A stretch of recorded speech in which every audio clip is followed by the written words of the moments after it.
Hello friends, welcome back to Jwala Shiva. Trump భారతదేశాన్ని tariff చేస్తూ ఉన్నాడు.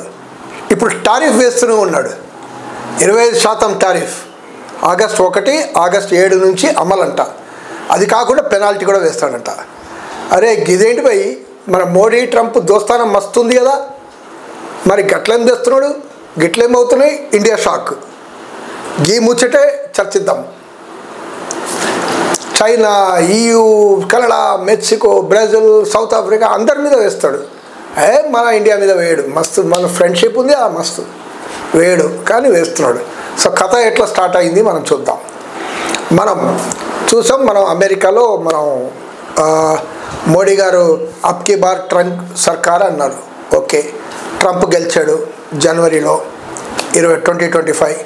దాని తర్వాత గెలవగానే మనం బడ్జెట్లో కొన్ని రాయితీలు ఇచ్చాం అమెరికా కంపెనీలకి. ఆటోమోటివ్ కానీ, ఎలక్ట్రానిక్స్ కానీ, ఎలక్ట్రికల్ పార్ట్స్ కానీ. అదే రకంగా గూగుల్ ట్యాక్స్ని తీసేసాం. No Google tax. 6% ఉండేది గూగుల్లో, ఈ డిజిటల్ కంపెనీస్, అమెజాన్, ఇవన్నీ. దీనిపైన ఫేస్బుక్, ఇవన్నీ తీసేసాం.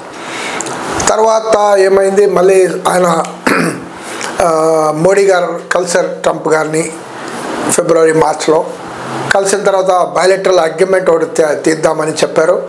ఓకే, అంతా బాగుంది సీన్. ఏప్రిల్ 1 నాటికి బాంబ్ వేశాడు ట్రంప్.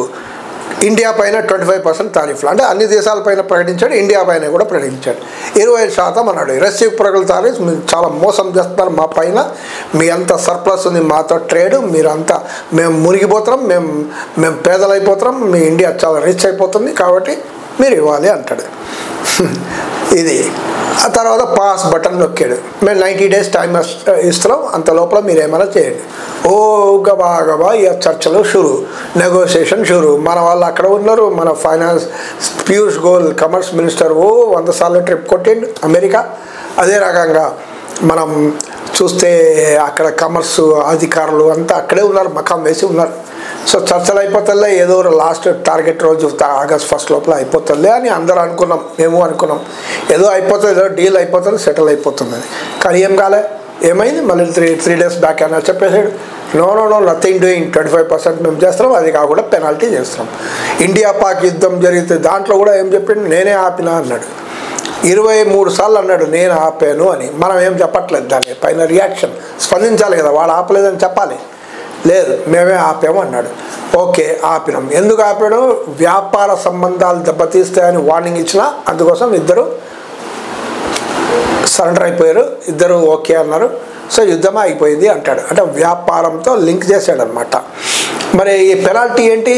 నువ్వు రష్యాతో సంబంధాలు పెట్టుకుంటున్నావు, రష్యన్ ఆయిల్, రష్యా తక్కువలో ఇస్తుంది ఆయిల్, మనం పెట్టుకుంటాం. 40% ఆయిల్ మనం రష్యా నుంచి ఇంపోర్ట్ చేస్తున్నాం. తక్కువ ఖరీదులో వస్తుంటే మనం చేయమా, డిస్కౌంట్లు ఇస్తున్నారు. అది కూడా రూపాయలు, నువ్వు డాలర్లు ఇవ్వాల్సిన అవసరం లేదు. మన టర్మ్స్ ఆఫ్ ట్రేడ్ వేరే ఉంది. సో చాలా అవకాశం బాగుందంటే, చీప్లో ఉంటే మేము డెఫినెట్గా అక్కడ కొంటాం.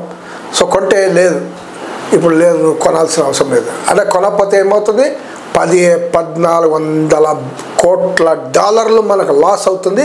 దీనివల్ల మన ఇంట్లో ద్రవ్యోల్బణం పెరుగుతుంది. ఇండియాలో ధరలు కూడా విపరీతంగా పెరుగుతాయి. పెట్రోల్, డీజిల్, గ్యాస్ అంతా బాగా పెరిగిపోతాయి. ఇప్పుడు అది మాత్రం అమలు చేస్తే, అది అమలు చేస్తున్నట్టు తెలిసింది కూడా. ఇప్పుడు మనకు public sector oil companies Russia నుంచి ఆయిల్ ఇంపోర్ట్ చేసే ఆర్డర్స్ ఇవ్వడం లేదంట. ఈ కొద్ది రోజుల్లోనే ఆర్డర్స్ ఇవ్వట్లేదంట. అక్కడ నుంచి రష్యా నుంచి బయలుదేరేది ఒక ఆయిల్ షిప్ కూడా ఎక్కడో వేరే చోట మళ్ళిస్తున్నారంట, ఇండియా లేకుండా అని తెలిసింది. సో ఇది అంటే ఆయన అంత కొనొద్దంటే కొనొద్దు. ఇది మరి ఇండో-US ట్రేడ్ అంటున్నాడు కదా, మన భారతదేశం చాలా సర్ప్లస్ ఉంది అని. అది మనం తెలుసుకోవాలి. ఆ కథ ఏంటి, అది మనం చాలా చోట్ల ఆ చర్చ జరగట్లేదు. మనం అది జరపాలి. అది ఏంటి తెలుసుకోవడం అంటే, భారతదేశం అమెరికాకి $86 బిలియన్ ఎక్స్పోర్ట్ చేస్తుంది. ఓకే, అమెరికా నుంచి $45 బిలియన్ ఇంపోర్ట్ చేస్తుంది. అంటే ఇండియాకి $40 బిలియన్ సర్ప్లస్ ఉంది. సో అమెరికా లాస్ అవుతున్నట్టు చెప్తుంది, ట్రంప్ చెప్తున్నాడు. మరి నిజమా? మరి ఇది సరుకుల విషయమే. మరి global trade research institute GTRI వాళ్ళు రీసెర్చ్ తీశారు, వివరాలు తీశారు. ఏమంటే మనం Google, Facebook, YouTube, Insta, Netflix, Amazon, ఇవన్నీ ఉన్నాయి కదా, అమెజాన్ ప్రైమ్, అమెజాను, వీళ్ళంతా మన ఇండియాలో మన బిజినెస్ చేస్తున్నారు. వీళ్ళపైన 0 ట్యాక్స్. మరి వీళ్ళంతా బిలియన్లో 25-30 బిలియన్ డాలర్లు వాళ్ళు కొట్టేస్తున్నారు. కన్సల్టెన్సీ సర్వీసెస్, ట్రేడ్, లైసెన్సింగ్, పేటెంట్లు, వీటిలో కూడా చాలా అమెరికా దొబ్బుతున్నాడు. మరి ఇవన్నీ లెక్కలు పెడితే మొత్తానికి అమెరికా 40 బిలియన్ డాలర్లు ఎక్కువ సర్ప్లస్లో ఉందంట అని ఈ ఇన్స్టిట్యూట్ లెక్క చెప్పింది. అదే కాకుండా మనం అంతా డాలర్లో కొంటున్నాం, అంత డాలర్ల పైన అమెరికాలో US బాండ్లు మనం డబ్బులు పెడుతున్నాం. అదే రకంగా చాలా కంట్రీస్ ట్రేడ్ డాలర్లో చేస్తున్నాం. సో డాలర్ని బలపరుస్తున్నాం కదా. మరి అది కూడా డాలర్కి ఉపయోగపడమే, అది కూడా అమెరికాకు ఉపయోగమే కదా. మరి ఫారెక్స్ మార్కెట్లో డాలర్లు తెచ్చుకు పెట్టుకుంటున్నాం, దానిపైన ఎంత డబ్బులో కడుతున్నాం. సో ఇన్ని డబ్బులంతా అమెరికా ప్రజలు తింటున్నారు కదా, వాళ్ళు కన్జ్యూమ్ చేస్తున్నారు కదా, మనం పే చేస్తున్నాం వాళ్ళ కన్జంప్షన్కి. ఇది డాలర్ వాల్యూ. సో ఇక్కడ మనం చూస్తే ఈ రకంగా పరిస్థితి ఉంది. మరి US డిమాండ్ ఇంకేముంది, మనం వ్యవసాయాన్ని ఓపెన్ చేయమంటున్నారు.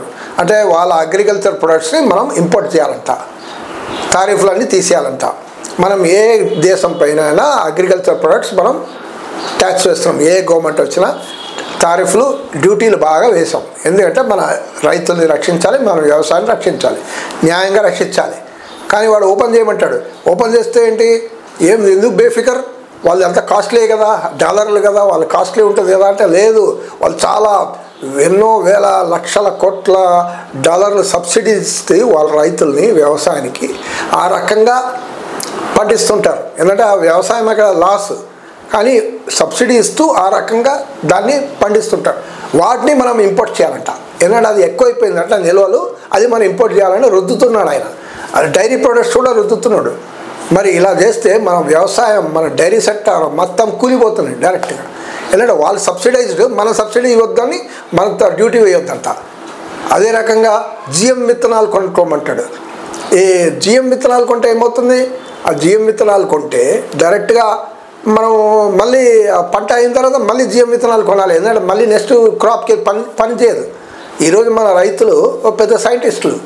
ఎందుకంటే పంట పండించిన తర్వాత ఆ ఉన్న పంటలో ఉన్న విత్తనాలని ఎండబెట్టి దాన్ని ఇది చేసి ప్రాసెస్ చేసి మళ్ళీ నెక్స్ట్ క్రాప్కి అది వాడుకుంటారు, కంటిన్యూ చేస్తుంటారు. లేదు, ఇప్పుడు అదే GM విత్తనాలు కొంటే మన క్రాప్ పనికిరాదు, భూమి పనికిరాదు, GM విత్తనాలకే పనిచేస్తుంది.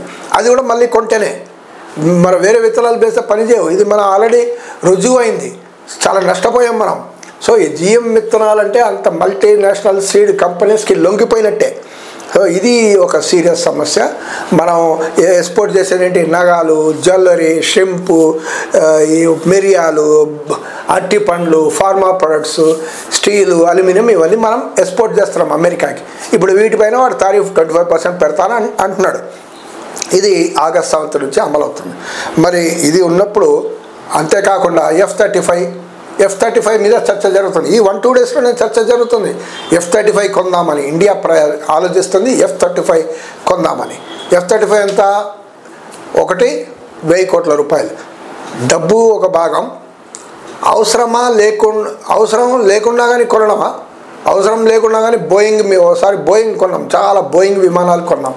అసలు అవసరం లేదు అప్పుడు ఇండియాలో. దానివల్ల ఎయిర్ ఇండియా లాస్లో కూడా పోయింది. కానీ ఏమైంది, నష్టాల్లో పోయింది. కానీ కొన్నాం మనం. అమెరికా ప్రెషర్ వేస్తే బోయింగ్ వాళ్ళ కంపెనీ ఇదవుతుందంటే, ప్రొడక్షన్ ఎక్కువైందంటే మనకు కొనాలంట కంపల్సరీ. వేల లక్షల కోట్ల రూపాయలు దానికి పెట్టాం. ఇప్పుడు లక్షల కోట్ల రూపాయలు F-35 పెడుతున్నాం. ఇలా పరిస్థితి. మన US ఈ రకంగా చేస్తుంటే మనం లొంగొద్దు కదా, మనం లొంగొద్దు, గట్టిగా ఎదుర్కోవాలి. భారతదేశం అంతా మనం యునైటెడ్ ఉండి, బాబు నీ టారిఫ్ వద్దు అని చెప్పాలి.